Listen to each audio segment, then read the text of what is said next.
Vendredi 22 décembre 2023, dernier jour travaillé pour moi dans cette année globalement mauvaise. Vous allez être tous d'accord avec moi, je pense. Euh, et puis ce 22 est à la fois le début du solstice d'hiver, dit le 21, d'autres le 22, peu importe. Nous sommes en hiver. Là, ça y est, ça se voit. Ici, il y a beaucoup de pluie. Dans le sud-ouest, pourtant, vous voyez. D'ailleurs, j'attends toujours ces fameuses sécheresses. Parfois, ça m'aiderait hein, qu'il y ait beaucoup plus de chaleur pour pas avoir à me mouiller quand je sors de mon véhicule, etc. Mais bon, heureusement que ce ne sont que des cycles et que tout ceci est formaté par le GIEC. Je vous invite à aller voir qui finance le GIEC et vous comprendrez tout de suite. Mais je voulais faire cette vidéo rapide finalement pour vous souhaiter une année de plus. Voilà, vous souhaitez une année de plus, c'est-à-dire vivre encore une année de plus. Après, beaucoup vont vous présenter leurs vœux. Moi, je vous souhaite passer de bonnes fêtes, hein, tout court. Déjà, d'essayer de vous ressourcer, vous retrouver en famille. J'entends certains qui vous disent, oui, mais pendant ce temps, oui, d'accord, mais moi, j'ai une question basique. Est-ce que le fait de pas aller, de pas aller rejoindre la famille et les amis et continuer à informer va changer le monde? Surtout entre Noël et le 1er de l'an. Vous croyez vraiment que les gens vont être des réceptacles à ce genre d'informations? Pas du tout. Ça va être la période où les gens, même les covidios, vont vouloir lâcher un peu. Pourquoi? Parce que il y aura un membre de la famille, au moins un peut-être, qui n'aura pas été d'accord, mais avec qui ils n'ont pas envie de se fâcher. Et puis d'ailleurs, j'ai des amis là qui actuellement paraissent magnanimes en me disant je t'accorde le droit de m'envoyer. En gros, ils me disent pas ça, mais je te laisse m'envoyer ça, mais sache que je suis pas du tout d'accord. Et si tu veux qu'on reste amis, arrête de me parler de ça. En gros, vous voyez un petit peu comment on se positionne aujourd'hui vis-à-vis de nous autres qui avons pris des positions. Et je vais vous dire pourquoi aussi je me suis retiré et ce qui fait que je vous fais cette vidéo parce que euh, je suis déçu et en colère un petit peu globalement de ce qui arrive. Déçu parce que finalement vous avez beau dénoncer, il n'y a rien qui change, et en colère parce que justement les gens, plus ça va, plus sont dans la négation la plus totale. Je peux vous assurer que les gens, certes, s'ils ne vont plus se faire piquer, pour autant ne veulent pas entendre ce qu'il y a dedans. Et vous allez écouter Libérer l'info avec Chloé là, je suis en train de l'écouter, et puis ce qui est assez violent, c'est de se rendre compte que finalement vous prenez la partie des deux, vous écoutez beaucoup de personnes et puis vous en écoutez d'autres et vous vous rendez compte que certains tirent leur couverture en leur disant attends, faut pas aller trop loin. Oui, faut pas aller trop loin, les Américains ne sont jamais allés sur la Lune. À l'heure actuelle, la vérité n'a toujours pas officiellement éclaté. C'est-à-dire que mon papa, qui malheureusement a encore fait une dose il n'y a pas longtemps, vous voyez, vous vous rendez compte? Je suis malade parce que je sais que papa va mourir et ça me fait chier, je suis pas prêt. Euh, Ça m'énerve, honnêtement, ça m'énerve, mais c'est comme ça. Et que tous ceux qui malheureusement ont subi ces injections sont dans des bombes à retardement, ils veulent pas le savoir, ils veulent même pas écouter. Vous leur envoyez des liens, c'est encore plus violent le déni aujourd'hui. Donc quand on vous dit on a gagné, on est en train de réussir, il paraît qu'effectivement ils sont que 1%, nous sommes 99%. Mais il y en a 80, 90 qui croient encore ce qu'on leur dit. Hein. J'ai écouté un exemple, l'Afrique du Sud et le Maroc font partie des pays qui ont piqué, les autres n'ont pas piqué. Regardez comment se comporte l'Afrique aujourd'hui. C'est QFD, vous voyez. Bon, mais néanmoins, quand on voit qu'un mensonge comme la Lune, le 11 septembre, vous connaissez Kennedy qui a pris une balle magique qui, au grand jamais, nous n'aurons revu cette balle en amont et en aval de ce crime qui, je rappelle, a été perpétré à Dallas, soit au Texas, soit sur la terre et même la ville d'origine du vice-président. Rappelez-vous, qui a refusé de reprendre l'avion sans prêter serment. Donc il s'est empressé très vite d'aller le remplacer pour un peu comme le bidet qui a pris la place du Trump. Trump qui, soi-disant, est encore au pouvoir. Hein.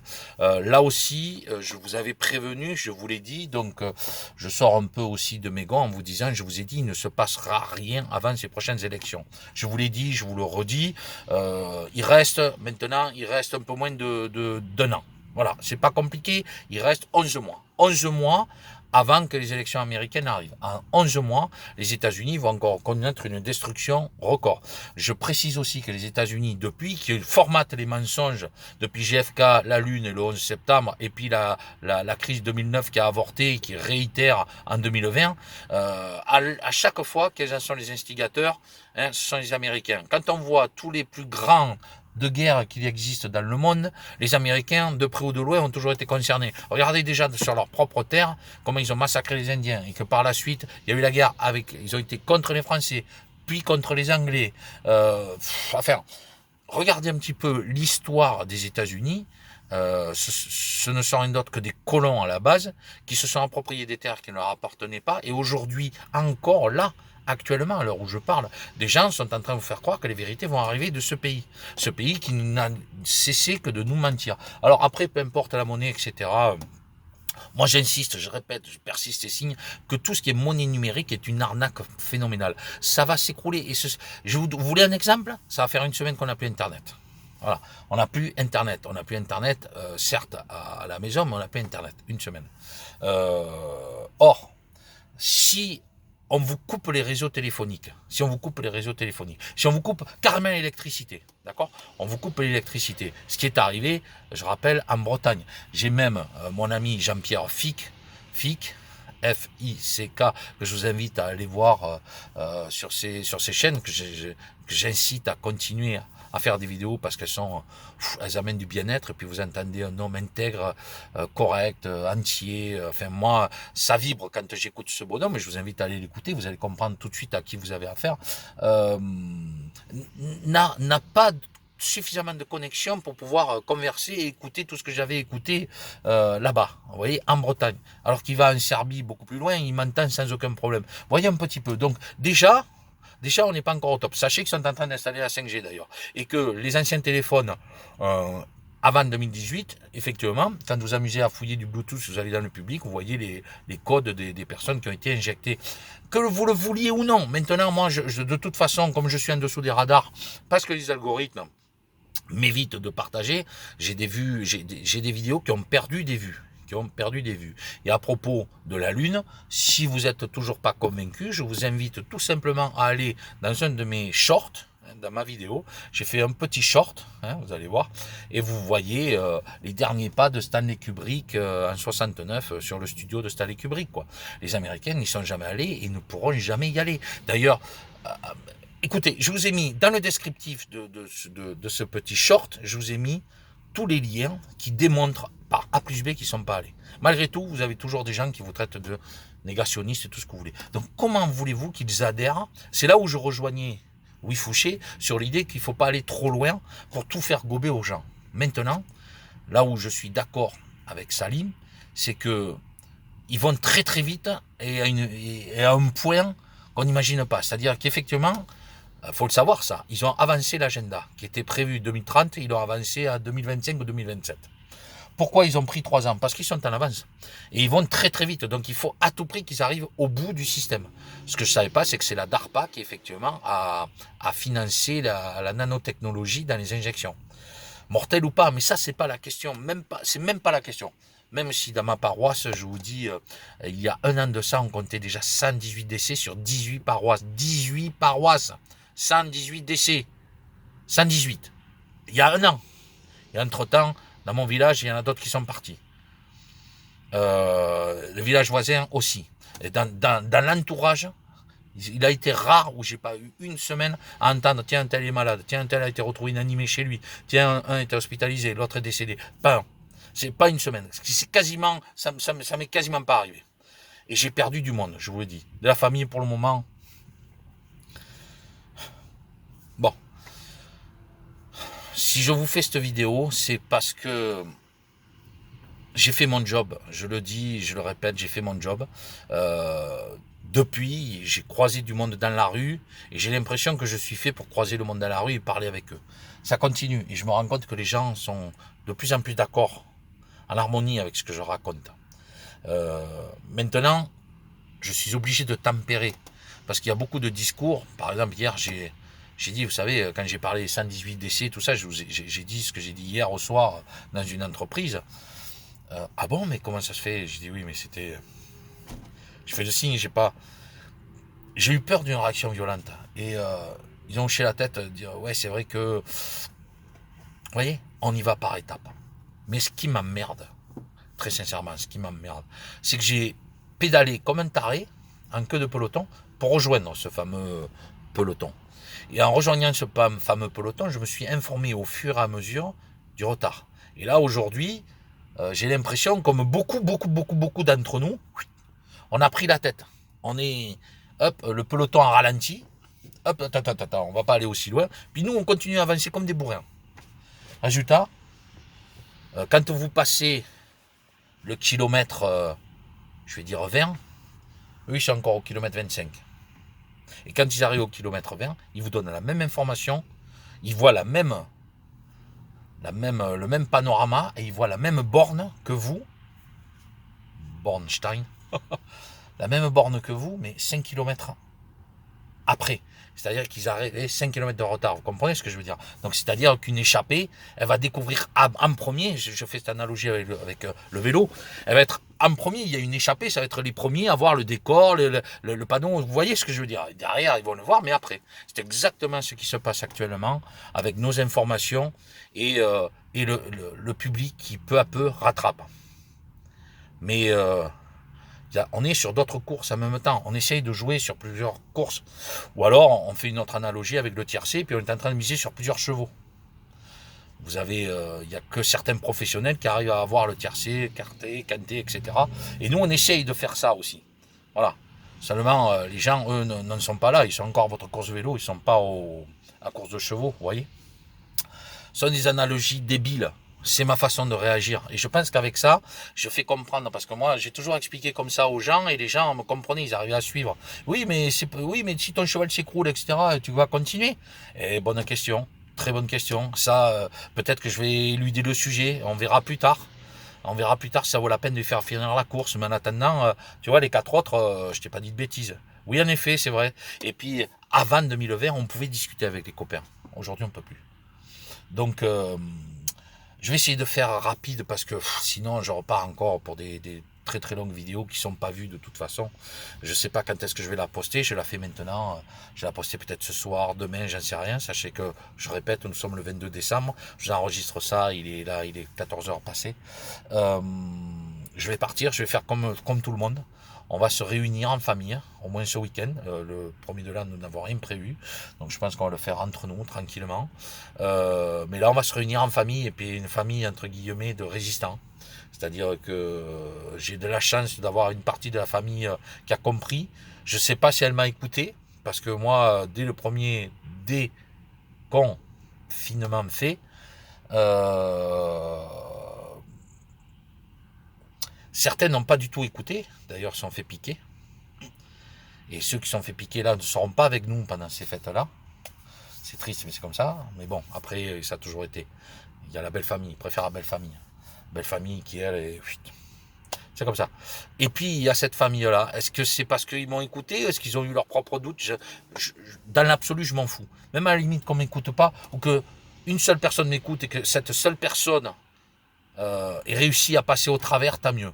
Si cette personne ne m'a pas écouté, qu'elle a réussi à passer au travers, tant mieux. Moi, ce qui m'intéresse, c'est de tomber sur des gens qui ont la capacité à réagir et à comprendre que nous vivons une arnaque monumentale, que cette arnaque ne se... Alors, pendant que j'ai eu Telegram, combien de fois, chaque mois, je vous reposais la question, et que chaque mois, vous me disiez, les révélations arrivent le mois prochain. Je pense à quelqu'un qui doit plus me suivre sur YouTube, et qui a insisté en disant, tu vois, en novembre, ça tombe. Et moi, je lui ai bien dit, si en novembre et à la fin de l'année, rien ne se passe, est-ce que tu accepteras de comprendre qu'il y a une nouvelle arnaque, un nouveau mensonge qui arrive encore des États-Unis pour nous faire perdre du temps? Est-ce que tu accepteras l'idée? Il m'a répondu, peut-être que je pourrais revoir mes choses. Alors moi, je vous dis tout de suite, prenez du recul sur ce qu'on vous raconte aux États-Unis.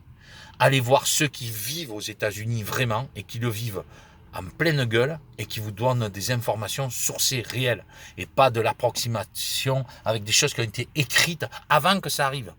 Réfléchissons à ça. Toutes ces choses-là, toutes les choses sur lesquelles on se fonde pour arriver à vous dire que tel et tel sont au pouvoir, ont été écrites avant que ça arrive. Réfléchissez. Moi, si j'avais une guerre à mener, je dirais, voilà, je vais envahir telle et telle zone. Comme les Français étaient convaincus qu'on allait attaquer tel côté, ils avaient tellement bien barricadé qu'ils ont été attaqués par l'autre. Et en moins de l'an, ils ont perdu la guerre. Alors que si c'était passé par la frontière directe, les Allemands n'auraient jamais pu passer. Je refais encore une analogie. Ils n'auraient jamais pu passer à la frontière directe. Et qu'est-ce qu'il a fait Hitler? Il a contourné. On appelle ça de la stratégie militaire. Faire croire que vous allez les rattaquer de la même façon. Vous mettez toute votre armada là, et pendant ce temps, votre flanc se fait attaquer, et c'est fini. C'est ce qu'est en train de faire Poutine. Il les a laissés attaquer. Souvenez-vous que, pareil, pas Mussolini, lui c'est l'inverse, mais comment il s'appelle Staline, il les a laissés rentrer, hein, et après, ils ont tourné. C'est exactement ce qui se passe aux États-Unis. Ne vous trompez pas, n'allez pas tête baissée avec des croyances. Réfléchissez, prenez du recul, je vous répète, je vous le dis et je vous le confirme. Et si je me trompe, vous saurez revenir me le dire dans mes vidéos. Mais jusqu'à présent, dans toutes les vidéos que je vous ai fait, je n'ai fait que des vidéos logiques sur YouTube, qui sont pas tombées, qui jusqu'à présent me donnent malheureusement raison. Allez voir. J'en ai fait 2 comiques. Peu de temps après, j'ai été striké pour parler justement des attentats du 11 septembre, n'est-ce pas, à bon entendeur. Et à partir de là, j'ai commencé à vous raconter des choses et j'ai été obligé de m'expatrier sur Rumble. Vous avez encore les liens pour ceux qui sont hors de la France et vous écoutez ce que j'allais dire sur Rumble. Et vous verrez que tout ce que je vous racontais, malheureusement, encore aujourd'hui, n'est absolument pas contesté. Et c'est bien ça qui me dérange. Comprenez?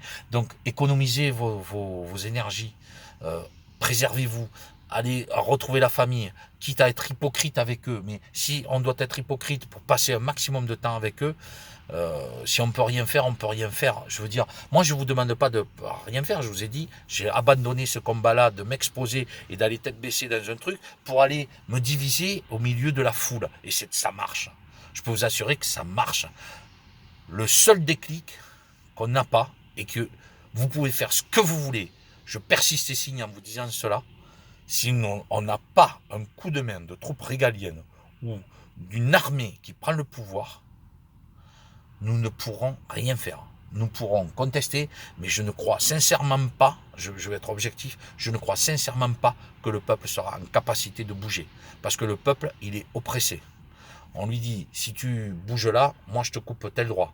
Regardez bien que les gens ont accepté une expérimentation génique pour aller au cinéma, pour aller en vacances, pour voyager, même pas pour bouffer, parce que pour bouffer, en tant que non-pique, on ne m'a pas empêché de bouffer.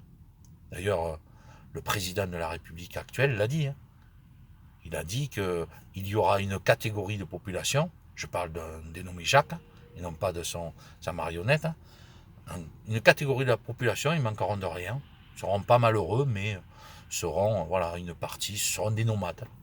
Entendez bien ce qui veut dire par nomade, ça veut dire qu'on va piocher à gauche, à droite, qu'on n'aura plus aucun accès, mais que malgré tout, on ne va pas mourir, on ne sera pas piqué. En gros, c'est ça qu'il faut comprendre. On ne sera pas piqué, on sera privé de tout, parce que tout sera aseptisé, tout sera flashé, tout sera systémique, voilà, ce sera rentré dans un système qui fait que nous serons des parias comme nous l'avons été pendant 2-3 ans, comme nous le sommes encore pour beaucoup. Donc ça va continuer, ne croyez pas, ça va continuer. Les Français préfèrent largement ignorer que comprendre. Et comme Einstein a dit, ce n'est pas ceux qui créent le mal autour d'eux qui me préoccupe, ce sont ceux qui le voient sans rien faire. En gros, c'est ça qu'il a dit. Réfléchissez bien à ça. Moi, depuis le début, je n'ai pas changé d'opinion depuis le début. Allez voir ce que je vous dis. Si ce n'est que j'étais enthousiaste à l'idée qu'il y avait une fameuse opposition américaine, mais quand vous comprenez que les États-Unis, ce sont eux qui formatent tous les mensonges depuis ce début, et que cette fois-ci, en comprenant la leçon, ils ont dit on va faire croire qu'il y a une division, qu'il y a une opposition pour gagner du temps, 3 ans se sont écoulés. La question fondamentale que je vous pose, c'est qu'est-ce qui a changé en France sur ces 3 dernières années? Si ce n'est que ça a empiré, que le gouvernement, en 2 mots, n'est absolument pas là pour vous faire du bien, mais bien là pour appliquer un plan et respecter l'agenda de globalistes eugénistes, satanistes en plus. Donc, la question que je vous pose fondamentale, qu'est-ce qui a changé depuis que nous pratiquons ce combat?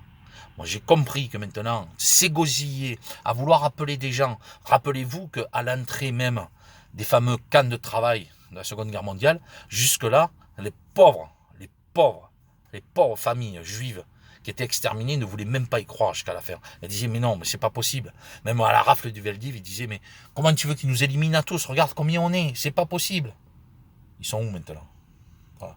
L'un des rares, vraiment, parce que depuis j'ai changé complètement d'avis, mais l'un des rares moments où je vous invite à aller voir Gad Elmaleh, c'est dans la rafle du Veldiv.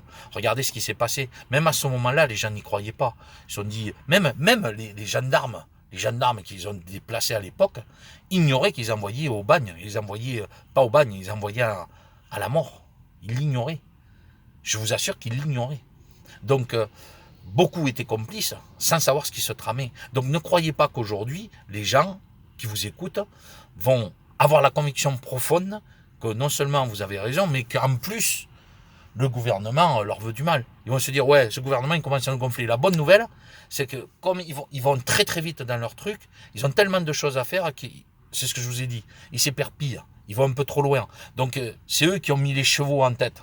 Sauf que les gens ne sont pas capables de suivre plusieurs chevaux en même temps, c'est pas possible. Donc à un moment, ils décrochent. Climat, ce qui se passe en Israël, comme a dit de dire Salim, en Israël, c'est exactement ce qui se produit. Ça va trop vite partout. Donc à un moment, ça va éclater. Mais ça ne viendra pas de ce que nous avons dit, parce qu'ils n'oseront jamais avoué que nous avions raison. Par contre, ça viendra de cette fameuse erreur qu'ils sont en train de commettre, d'accélérer le plan. Voilà ce que je voulais vous dire, la famille. Je vous embrasse. Merci de m'avoir écouté. Peut-être que j'irai sur d'autres plateformes, je ne sais pas si je continuerai à informer ou pas, mais je tenais à vous souhaiter une année de plus. Voilà, une année de plus. Et profitez, reposez-vous, ressourcez-vous. Mais dites-vous bien que le combat, il ne fait que commencer et que malheureusement, on va encore en perdre beaucoup. J'espère que papa verra cette année-là, cette nouvelle année. Voilà, je souhaite partager un maximum de temps supplémentaire avec lui. Mais je sais très bien que son temps est compté désormais, vous savez pourquoi, et que aujourd'hui, à l'heure actuelle, la question que je vous pose, fondamentale, et je vous invite à répondre dans les commentaires, qu'est-ce qui a changé depuis le 17 mars 2020 jusqu'à aujourd'hui? Quelle a été la seule bonne, réelle nouvelle qu'il y a eu en France? Vraiment, apportez-moi une nouvelle, une vraie pour la France uniquement. D'accord? Le reste ne m'intéresse pas. Pour la France, dites-moi, quelle bonne nouvelle il y a eu depuis ce monde-là. Merci la famille, peut-être à bientôt.